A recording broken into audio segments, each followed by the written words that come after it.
my journey as a photographer throughout day one, throughout my university experiences and up till today. So I went to University of Southampton. Experiences there as my university's photographer and throughout my sort of freelancing and additional hobbies as well.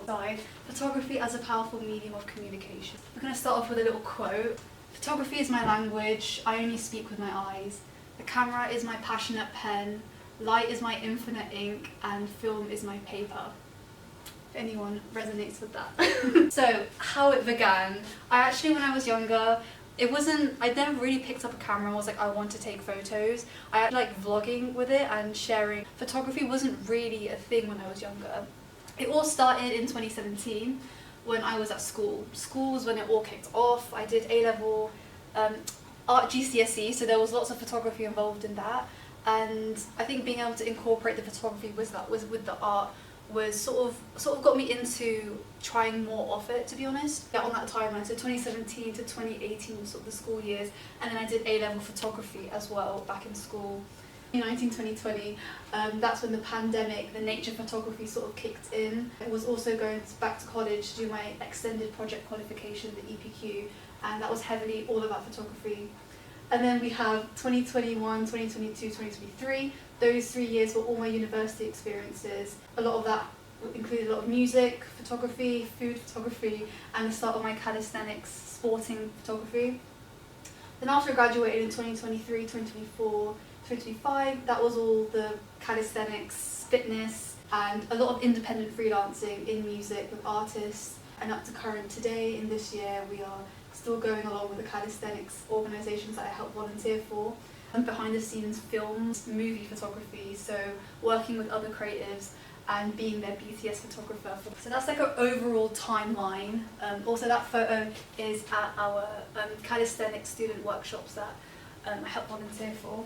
Yeah, so basics first. What camera do I use? I use the Canon 750D, which is right there, filming me right now. I used this for the entire 9 years of me in my photography career. It's sort of done the job. See pros and cons. It's affordable. I got it in 2017 when I started at school, and it was around £700, £800 back then. It's probably around £400 now. The impressive zoom lens for amateur camera. Yeah, the zoom lens is an 18-135, and it's pretty good. It does zoom in quite far. I've taken photos of the moon before, and it somehow got the moon in. So obviously not a telescope lens, which goes, astronaut photography or space photography. It's not like that. I do want to try that though, but we're not there yet. The Wi-Fi transfer options. If you get the Canon app, you can easily transfer the photos from the camera onto the app. Just a quick funny story, during my university, when I was trying to do the Wi-Fi transfer, I ended up formatting my SD card because the format option's right next to the transfer photos Wi-Fi option. Like, why did Canon do that? So I ended up deleting all my gig photography, which was traumatizing. The built-in flash touchscreen, that's always useful with the touchscreen. It feels very modern. The cons are that the limited aperture range, it does let less light in. Like in low lighting situations, my photos are very noisy and grainy, and which is not great. That's been the most frustrating part of it, especially in music photography when you're in night events. It can be so frustrating. And even after editing and brightening it, the noise is sort of still there. And to overcome that, I think I probably will just invest in a new lens eventually. And the battery isn't that great, and I've lost some of my batteries, don't tell anyone. All from Amazon, and also I don't trust Amazon batteries for cameras because I recently bought them and they die within literally 5 minutes. I'm not joking. So I think that's a scam to keep people buying more batteries than it probably is. So when it all started, 2017, this was involved in A-level photography, art. So I lived in the art department in school. The teachers they really liked my work, and this was my first exposure to an event. Like being in a very crowded public space. This was Sports Personality 2017. 2 famous footballers now. So I was helping with the whole Sports Personality then. First exposure to event photography. I kind of forgot about it after that, and life happened, and then obviously I fell back into it. And yeah, I fell in love with the events photography, being around people, capturing an event, an important occasion. It did circle back to me my final year at university in calisthenics, which I'll eventually get onto.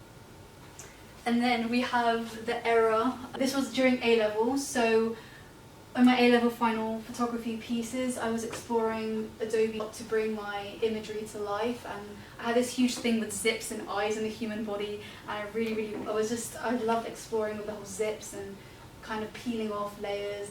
This is one of my favourite pieces. I did brighten that on the slide, and I regret that because actually it looks better with lower exposure. But of double exposure, that's like the name of this idea, layering images on top of each other, sort of playing around with the software. It takes a while to learn. A lot of it is patience, to be honest, once you get the hang of it. It's really interesting. It's definitely, digital manipulation is definitely an interesting part about photography and layering images, collages. About Adobe Photoshop, my EPQ presentation, which was my project in college, was all about how photography can portray environmental damage. So I think my passions for environment really fused with the whole Photoshop and exploring ways to bring that to life. Again, I used the eye. I think there's like 3 images. I used someone's face, and then I layered some fire over the pupil, and I blended that in, reduced the opacity, used, I can't remember, and a zip photo and a leaf photo. That was a lot of double exposure. After finishing school, there was a lot of sort of travelling, before university. Nature photography is so exciting as well. It was taken in India. Actually, I took that with a Sony. It was like a vlogging Sony camera. I forgot which model it was, but because it was obviously a very bright day, it didn't even matter what camera I used. I think like the picture would have been beautiful anyway. It was important for me, like even just at the time, I wasn't overthinking anything about what kind of photographer I am or what I'm going to take photos of. I was just sort of went along with what I found I liked to take photos of. So if I saw a line and I think that line looked pretty cool, I was like, you know what, let me just take a photo of it. And it's important to make the most of your surroundings. See what you can capture, even if it's just like a pencil on your table, just finding a creative way to get that. Yeah, and this was actually taken on my iPhone, exploring nature with the sky. This was actually really grainy, you can actually tell it was taken on my phone. And it was screenshotted and emailed twice, so that yeah, the quality resolution is so bad. But really fun, exploring with reflections. I think that's one of my favourite parts about nature, is the puddles and the rain in the UK, making most of the UK weather. It's rare that the sky is always like that, but I really like that photo. Would have been better on my camera. So yeah, I did edit that, put the saturation. I always do saturation, contrast, a bit of ambience, and lowering the exposure a little bit to bring out the detail. I like to do. The next chapter of my work at university as a music photographer, and how I got opportunities to take photos of gigs of artists. It was taken at a Pale Waves concert at the O2 Bournemouth Arena. They're a very well-known indie pop band. Just a backstory, so when I started my time at university, I was working for the magazine as news editor and as a live music reviews writer. So that's how most of my opportunities came. And at the university they had like a PR department in the magazine. It was free opportunities they put on the Facebook of who wants to go to this gig, who wants to go to this gig, and these opportunities would come up, and a lot of people didn't do photography, and I was the only one that sort of did do the photography side. They would give me a photo pass because I was a live music writer, but otherwise if other people wanted to attend the show, they would be writing a live review. So because of my camera, they always gave me a photo pass, so I was pretty lucky, I think. That's how I got sort of my gig, the start of the gigs going. This was like a whole new chapter because, yeah, there was with the lighting. This was Pale Waves. It was probably the first big show, my first photo pass that I got. That was just having a photo pass and being backstage. It felt like I was with the artist, sort of part of their show, and it was really, really exciting. And the networking backstage with other people in the band was really cool, like sort of meeting these like well-known bands and learning about their shows, networking and keeping contact if they need me again. This was just some photos that I took of the lead singer. When you're also taking these photos at these shows, you have like a photography line, a little row right at the front of the shows where you can, just for photographers, it's like VIP photography row, and then you're only allowed, this is something was so new when I was learning this, you're only allowed 3 songs and then you have to get off. So you go in, you have 3 songs to get your shots, and then they kick you out basically. Then you can't be like behind the stage after the 3 songs. So that was new. One of the biggest, like my most, not favourite, but like the biggest sort of artist with, but took photos of was H. This was the hardest show to photograph. When I say the lighting kept changing, there was so much noise, so much grain. Like, it was just putting me off my creative process because it was just so blurry. But the live show lighting struggles, yeah, but make it art. So I went into editing and I sort of brought out of some parts of the shadows, added some lights back in, increased the contrast, lowered the exposure, sharpened it, and used what I could have. So I know it's a very, I call it dark photo, but it's art. You can't see his face, but it's different, and I worked with it, and I do really like that photo. Yeah, with music photography, there's also lots of supporting acts. So this was a supporting act DJ at the H concert, and DJs and artists, there's lots of smoke and lights, which is so interesting to play with, and it always helps, especially with my camera, to make the photos look a lot more brighter and clearer. And with the smokes and the lights on music shows, here's like another photo. It's always so nice when the lights change and you can sort of play around with it. So the additional acts is a great way if you are take it more seriously, and always going to these shows, the headlining act will always have supporting acts, which is so nice. So you can just take photos of the supporting acts, and if you're using Instagram to post your work, it's so nice to tag everyone, and then you get more exposure and you can just branch off like that, which is what I did. And yeah, so utilize the additional acts for more work opportunities. Part of my university, we entered this rock photography experience. Do you know Bullet for My Valentine, the rock band?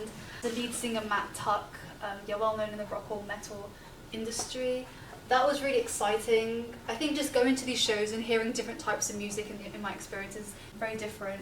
It's so exciting, especially rock photography. I think it was very exciting just because of the music I was in the show in, compared to some other acts, so like acoustic-y acts, and yeah, definitely not as exciting as rock photography. So, and in my final year, I decided to take on the job opportunity and become my university's photographer. So I was their official social media photographer, helping with the marketing as well. It was my final year experience before calisthenics hit me. In my university experience, no 2 days were the same. When I say it might look fun, but honestly half the time I was spending like 10 hours on editing every single photo, and then I had to use WeTransfer, which is a transferring software on the internet to transfer the photos. So that was a lot of the behind the scenes process. Luckily I got paid for both of it. So I got paid for the hours spent on editing, which was so nice. Like, imagine not getting paid for that. It was so fun because I got to immerse myself with other students, maybe on times where I wouldn't have met more people. So that was a very big bonus. And because there was so much going on at university, like cultural events, fashion show events, it was very immersive, and it was overall such a great experience. And also I got opportunities to attend shows that normally you need tickets for. Selfie's funny, but this was also, when I said no 2 days were the same, they really weren't, because sometimes I'd go to the cafe and help market the food. That was like the setup. It was so tiring, but also there was free food as a bonus, so I wasn't really complaining. That was my first exposure to food photography, and yeah, I used one of those big lights, and I'd come in to the canteen. The chefs would keep bringing me more food to take photos of. This was for their website, by the way. So they had so many things to photograph, and I just kept eating and taking photos over again. Oh yeah, that Oreo milkshake photo is one of my favorites. Also, like in terms of marketing, when I use stuff on my Instagram, I really like being creative with it and taking photos like off the camera through the lens. I think that was right before the rock photography. So I was taking photos of food, then I had to go to a rock concert, which was really dynamic. Also Photograph Varsity, which was like the biggest sports university event. There are lots of final year events and ceremonies as well, and it was very exciting being a photographer at university. After university hit, I still basically used this narrative that I was a live music writer at my magazine, which I know I just graduated. The way I got the Dermot Kennedy show was basically emailing PR at the All Points East Festival concert and saying I'm a live music writer for the Edge magazine. That was the name of the magazine at my university. And they'd be like, yeah, cool, we'll give you a photo pass. And it was easy as that. They probably won't normally do that maybe. It was worth a try, and it worked. But I wasn't actually writing for them at that point. But yeah, I managed to finesse my way through, and I got to see the Dermot Kennedy show for free, and got to see his music, which I actually really like his music as well, so that was a plus. One of the supporting acts, I had no idea who Olivia Dean was, but when I saw her and saw how like of a large presence she has, I was like, wow, this is so exciting. And that was my first time at a summery concert event, festival concert event, and that was a really nice experience because it was more outdoors photography. So normally I do gigs, indoor photography, so this was the first time experiencing that outside and also being a part of the vibe and the atmosphere and being involved in that. It was a lot larger, obviously the audience was a lot bigger, very more crowds, and that was very exciting, I can't lie. There was lots more other photographers I also networked with, and oh yeah, it was a festival because there was like other rooms and there was other supporting like larger artists like Nova? Yeah, you could kind of take photos of so many other supporting acts. So like unlike the gig photography, there was like 1 or 2 supporting acts. Here it was like a hub for supporting acts everywhere. So that was such a big bonus, very exciting. Why digital photography? Why photography in general? I really wanted to put this in part of my presentation because it's really important to understand why we do this and the reason. So digital photography is part of a network of technologies, including mobile communications, devices and social media, with the potential to enhance freedom of information, equality and human rights. That in Canary Wharf in the summer, which was really, really nice. Cityscape photography as well is a whole nother dimension. Playing around with buildings and architecture. Expanding myself through self-growth and immersing myself in other communities. Calisthenics is a type of fitness where you use your body weight to train, and I had a passion for sports and fitness before, as you can see in 2017 when I did the sports photography. There was something sporty in me in terms of photography related, and I always trained calisthenics on and off. And when I saw this community through my first calisthenics competition at university, that's when it was wow, this is just so natural. I didn't even think twice about it, it was just flowed. I just took photos of this new community I was now a part of. It's a whole world now we're opening up, and human movement in calisthenics. This was taken at the Steel Warriors outdoor gym. Steel Warriors is an anti-knife crime charity that melts knives off the streets into outdoor gyms. With the youth to get involved in fitness and movement and build discipline and delayed gratification. There's lots of deeper impact reasons of why what calisthenics has, which is why I'm so drawn to it. This was taken on the Guinness World Record handstand the 10th day. Let me explain. So everyone had to hold a handstand as long as they could for a world record, which we just missed. We didn't quite get it. It was so exciting being a part of a historic moment in calisthenics, just in general being part of a historic moment for the calisthenics community. So it was really, really nice to give back and be a part of something that's growing. What draws me into calisthenics photography as well is the emotions, is the art, is the body, finding ways to capture the human body through movement and capturing that expression, the raw emotions through training, photos. I think that's one of my favourite ones. I think that's pinned on my Instagram. Whilst I was doing this, I was sort of exploring the videography side as well. This link wants to work. I have a video I edited, which is one of my favourite calisthenic videos specifically. One of my only edits that I've done. Oh wait, let me put the audio on. Do you know why it's muted? I don't know, why? Because it's plugged into the TV. I'm not sure the TV. But you can just see the compositions. What made you choose black and white? Interesting, because it was a historic moment and black and white captured the timeless feeling to it as sort of an outdated event, something very special to look back on. Rather than colour, black and white just felt something you can look back on and rare to find. You know when you find an old photo of your grandparents, it's like black and white and it's kind of like mushed up. That's the kind of feeling I wanted to give, and it was a very important day. I love it when like people are doing handstands and you can get the low shots. I think that's like such a beautiful, beautiful imagery in the world. Another part of me is that I'm also a training journalist and I do write articles. So I do use my photography as a way for deeper impact to complement my independent journalism journey in calisthenics as well, and sharing the work that other people do. So this is Kalos Fitness, which is a clothing brand that operates in the community of calisthenics. It is a liberating sport in a world where so much is expected from you and there is so much pressure for you to engage in things. Calisthenics frees you of that and promotes your autonomy. Why I really like it, I'm really drawn to it. It's just a a sport that I live and breathe, it's part of my life, hence why I'm so drawn to the photography side to it, to be able to share that.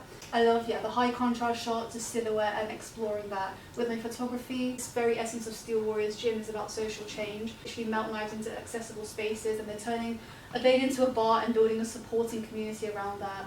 This is alchemy, this is social alchemy. So there's lots of social impact side to it. That's also why I'm so drawn to it as well, being able to actually share what people are doing, their movement, their activity involved in this community.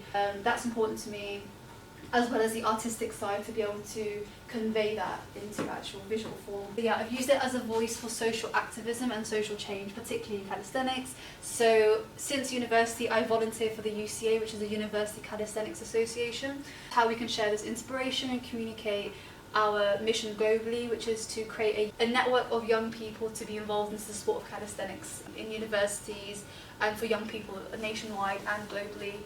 So these are some photos at our events, and yeah, I like to use the close-up shots, evoking emotions, the long shots to showcase the community and skills, and sort of just making, also as with photography and events, it's really nice to just not overthink the artistic angle sometimes and just get the moment. That's that. Even in daylight situations, I like to lower the exposure and really get the definition of the detail. So, what has photography done for me? Apart from taking photos, as helping marketing for the organisation, well, it's helped me to network, to foster meaningful connections and add value, creative ideas, share the news that can be efficiently disseminated across digital platforms, share the experience and information I've been capturing creatively as a tool to amplify my journalism, voice and message in an impactful way. And that's me helping with both the photography and the journalism side.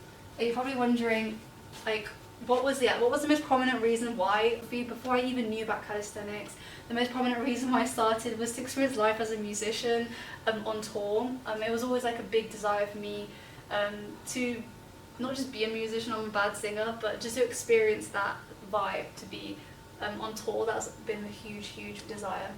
So yeah, I got to experience that, and it's also a way of me to market for other artists as well and support their work as a fellow artist. I get the struggle, and I love to add my creative angle to other people's shows and see how I can create creative ways to show their work and the shows. And so yeah, it wasn't about the money for me. I've worked for free optionally for most of it, for most of the years. This was my first gig that I created an invoice, and I emailed the management team for this band. They're called Modern Love, and I got into contact with the manager. So that's how I got paid for that one.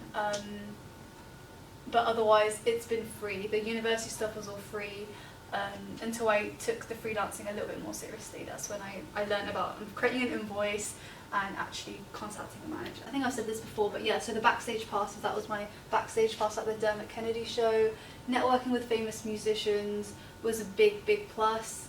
And there was also opportunities, through live music review writing, which I mentioned.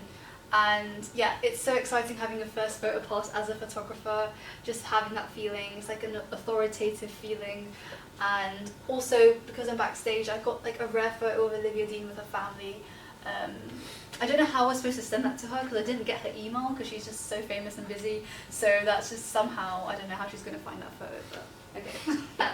What kind of photographer are you? The kind of photographer I am is to make other people happy, to bring my ideas to life, to self-expression through collaboration with other artists and creatives, with behind-the-scenes photography.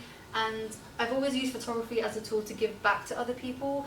I think it's a really nice way to give back. It's kind of like charitable work, but in a very creative, digital way. Yeah. So I have a little partner exercise. Name 3 qualities about yourself to the person next to you, and I want the other person to try guess the type of photographer they are or can be, or the person behind you. You might want to introduce yourself first. Well, you all know me, so do you want to give it a go? I've forgotten everything I know about myself.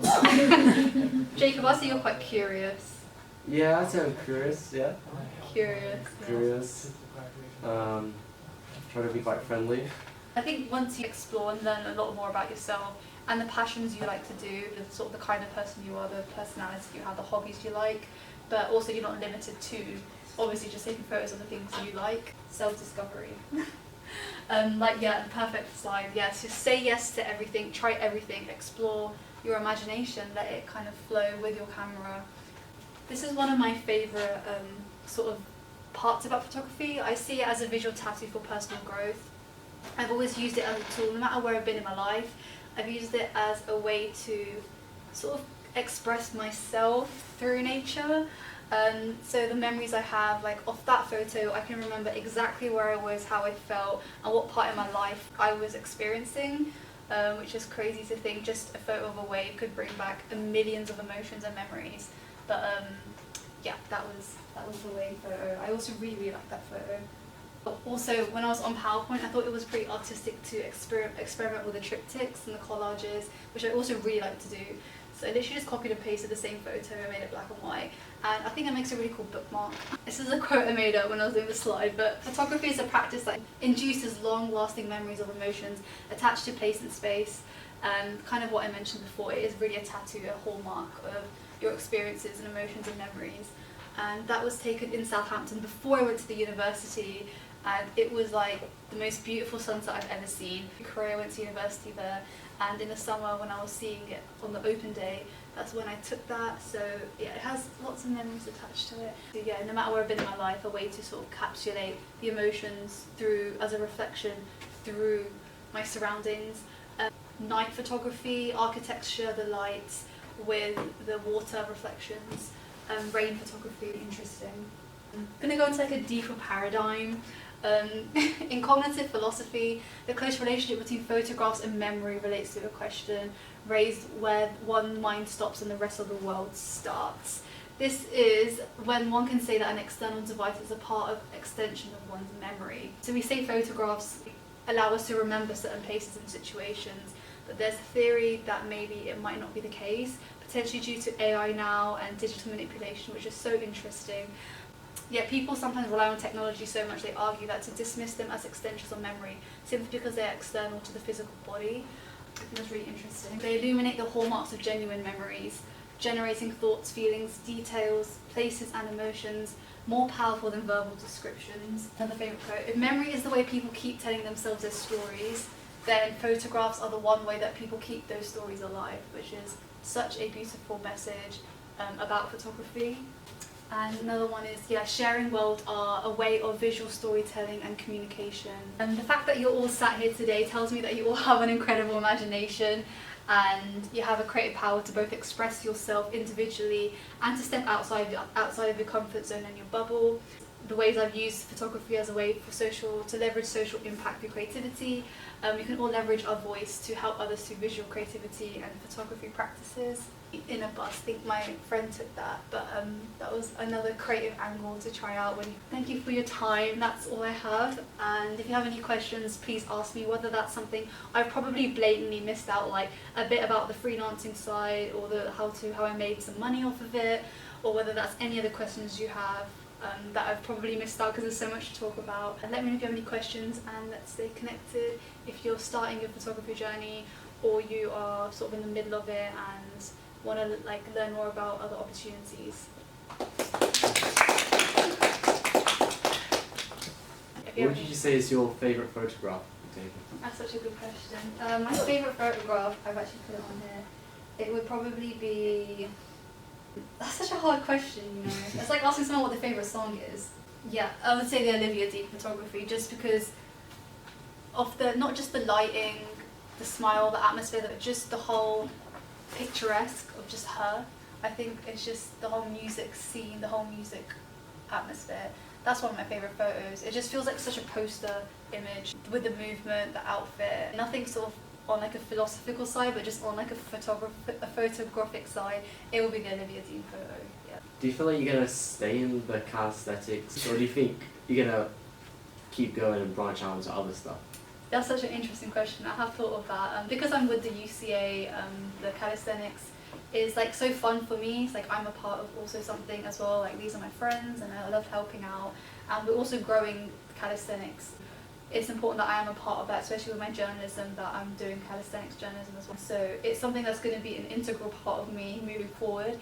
I want to explore and do more of the music backstage photography and explore different artists. I think the artists I've done is like indie, the indie pop genre, and I want to explore some other music photography maybe and other bands. And that was only one show that I did with the management and the whole like invoice thing and backstage, so definitely maybe like another backstage show and do more backstage photography. So I'm exploring the BTS side of things, so potentially immersing myself more in the filming industry and getting involved in the BTS side of that, but definitely not letting go of the calisthenics. That's a part of my life. How do you build your social media presence?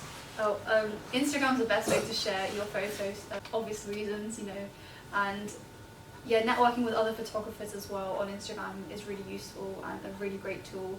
Just how to build an online presence. Yeah. You just honestly need to start posting your photos, and obviously if they're blurry and pixelated, there's going to be an issue with growing your Instagram. They've got to be photos that, you know, obviously visually enticing and interesting. A favourite photo, just a very dynamic photo.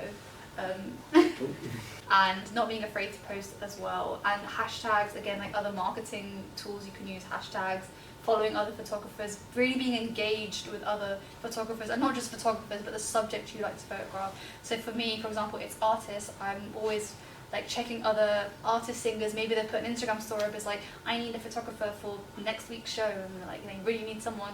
So it's always staying on top of it, engaging yourself, and following people that are closely related to what you like to photograph. So let's say if it's nature, maybe like look at your wildlife newspaper. There's obviously a photographer that takes photos and sends stories across. You could like learn from other people and ask them like more about their work and like what camera they use, and just, you know, people are actually really nice. You can just email them, be like, hi, like I'm new starting in photography, would you like have some advice? And people are, you know, surprisingly willing to help out.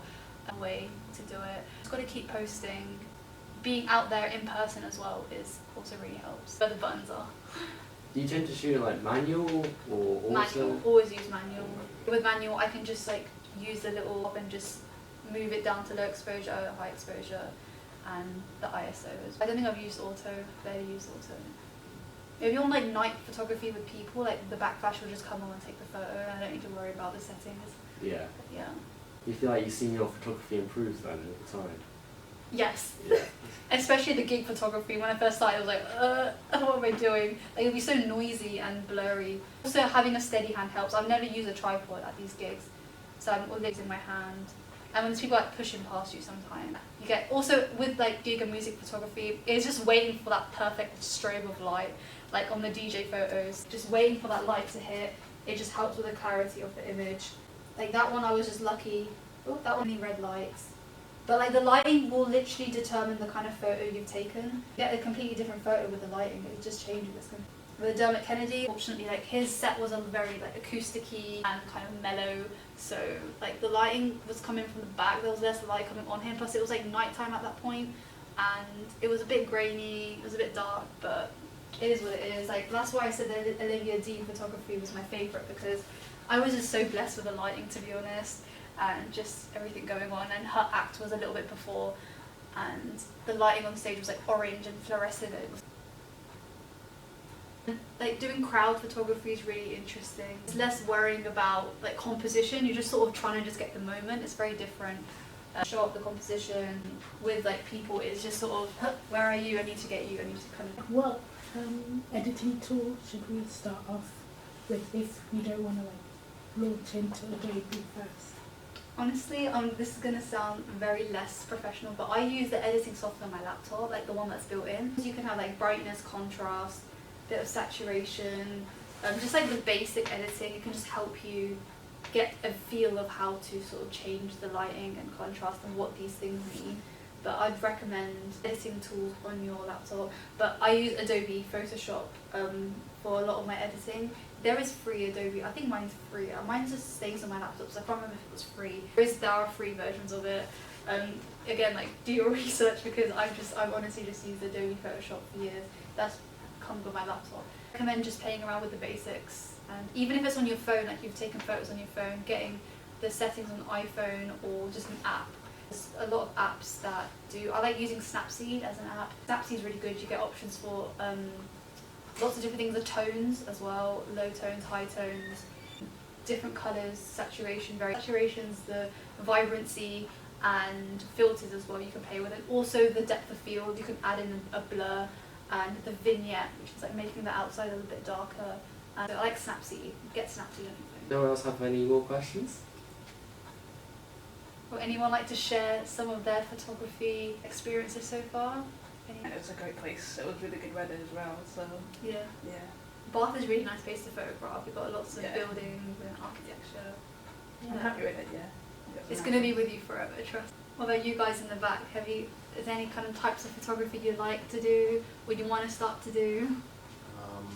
I've done event photography. I wouldn't say I'm that good at it, but it's just fun to be there. Yeah. Yeah. I think recently I was at a London Fashion Week event, so I took photos there. I came in as a guest, but the moment they saw me with a camera, they just told me to stand up and stand with the photographers. No way. That's such an easy way to get away with it. And I was like, you know what? I think I just got upgraded from front row seat to just VIP. VIP. You know? That's exactly what happened. Yeah, I agree with you. Events photography is a lot of fun. Finessing your way into venues and award shows without you just have the power of a camera. Like, yeah, you just have a camera. It's like, yeah, you can just go through. Like, here's this stamp on your photo pass. Just go through. Something that I'm not that good, but they were like, no, you got a camera and it's a nice one, and I'm like, no, it's not. But they were just. I mean, I got paid for it, so that was nice. You got paid for it? You showed up as a guest. You somehow got your way in and got paid for it. And I've been doing it free for 9 years. Okay, and then I offered to make them a video as well, which I took videos throughout the event as well. I take photos, but I always do videos on the side. I haven't got time to edit them, but taking videos with the music, with the photos is really, really fun. And the calisthenics video I did, like, you can see the difference if it was just a photo and with the video. Just the type of presenting is so different and unique. What about you in the back? I take the photo of architecture, and I help my friends take the graduation project. I like sort of nature stuff, wildlife, and this campus is really good for that. Like, Yeah. stuff like that. Try out that you haven't tried out after Ooh. listening to my presentation that you're like, oh, maybe I should Maybe do some calisthenics photography? You can come down at our next event and try it out. Yeah. So if any of you guys are interested in the calisthenics stuff,